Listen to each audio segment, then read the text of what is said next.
unknown threat began in Russia. The origin of the virus is unknown, but its effects were devastating and swift. In the 1930s, reports of biological experiments began leaking out of Russia. Then reports of villages destroyed overnight. Then entire cities. We feared the Russians had developed a weapon of unparalleled power. The truth was far worse. The Chimera stayed sealed within Russia for over a decade. Then, in 1949, they launched an attack that overwhelmed all of Europe in a matter of weeks. For several months we thought England was safe. But in October of 1950, the Chimera burrowed under the Channel. We had prepared for them, but in 3 months' time, the war was lost. We abandoned the cities to the Chimera and retreated to scattered military bases and outposts. The Chimera had won.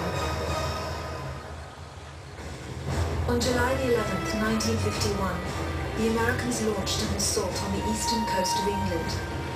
On the second wave of that assault was a sergeant named Nathan Hale. The actions of that soldier have become a matter of both scrutiny and myth. What follows are the known events of his life from July 11th to July the 14th, the day he was last seen.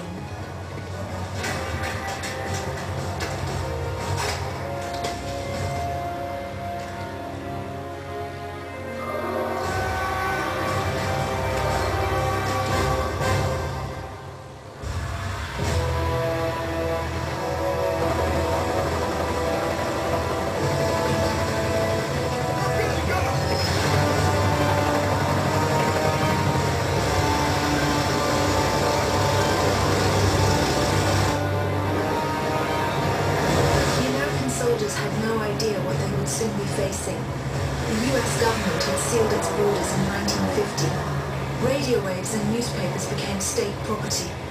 Only the highest levels of their government knew the truth. The operation was an exchange. The Americans were bringing supplies and tanks into York. We were giving them our one secret weapon, something we could offer that they couldn't build themselves. I was the commander of the convoy team that was to meet the US soldiers.